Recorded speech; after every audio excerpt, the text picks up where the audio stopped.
12 ফেব্রুয়ারি নির্বাচন, আজকে মাসের 2 তারিখ, আর সপ্তাহ পার হলেই নির্বাচনের ফুল আমেজ চলে আসবে। এই মুহূর্তে যে যার মতো ভোট নিজের আয়ত্তে নেওয়া যায়, নিজের ঝুড়িতে ভরানো যায়, যেভাবে মানুষকে মোটিভেটেড করলে, যেভাবে জনগণকে মোটিভেটেড করলে হচ্ছে, কথা বললে হচ্ছে, কাছে টেনে নিয়ে ভোটটা নিজের করা যায়, সেই প্রতিযোগিতায় সবাই লিপ্ত, সব নেতারা, সব দলের নেতারা লিপ্ত। এই মুহূর্তে আমিরে জামাত, বাংলাদেশ জামাত ইসলামীর আমির ডাক্তার শফিকুর রহমান, উনি বলবেন যে কর্মজীবী নারীরা হচ্ছে পতিতা, প্রস্টিটিউট, বলবেন? কোনো পাগলে বিশ্বাস করবে এটা? আমি অন্তত বিশ্বাস করি না। বিশ্বাস না করা এবং করা এটা আমার ব্যক্তিগত অধিকার। আমি অন্তত এটা বিশ্বাস করি না, করতে চাই না। আসুন আপনাদেরকে একটা কথা বলি।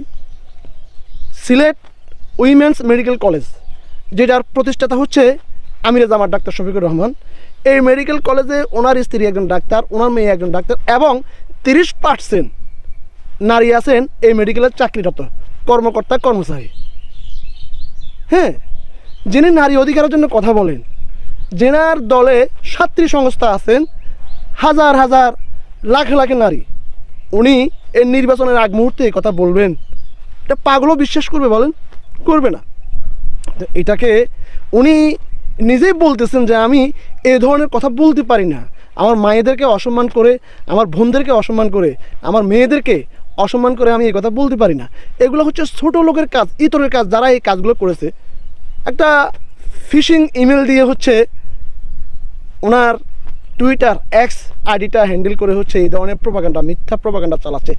সবচেয়ে বেশি কষ্ট পাচ্ছি একটা সচেতন রাজনৈতিক দল, বৃহত্তম দল, একটি দেশের, আমাদের দেশের একটি বৃহত্তম দল, তারা হচ্ছে এটাকে যেভাবে হাইলাইট করার চেষ্টা করছে, তাতে করে আসলে মানুষ কিন্তু এখন আগের মতো বোকা নেই।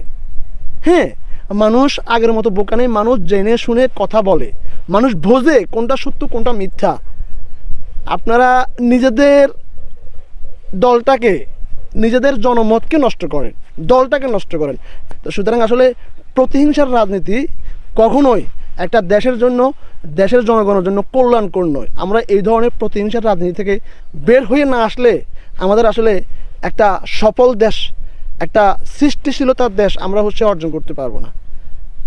হ্যাঁ, তো প্রতিহিংসার রাজনীতি নয়, সহমর্মিতা দিয়ে সহিংসু রাজনীতি, সবার সাথে মিলেমিশে বসবাস করতে পারি এমন একটা দেশের পরিবেশ আমরা চাই। আল্লাহর ওয়াস্তে প্রোপাগান্ডা বন্ধ করুন, মিথ্যা আরোপ বন্ধ করুন, দোষারোপের রাজনীতি থেকে বের হয়ে আসুন। আমরা সুন্দর, সমৃদ্ধির, সুখময় একটি বাংলাদেশ আপনাদের কাছ থেকে আশা করি। আসসালামু আলাইকুম।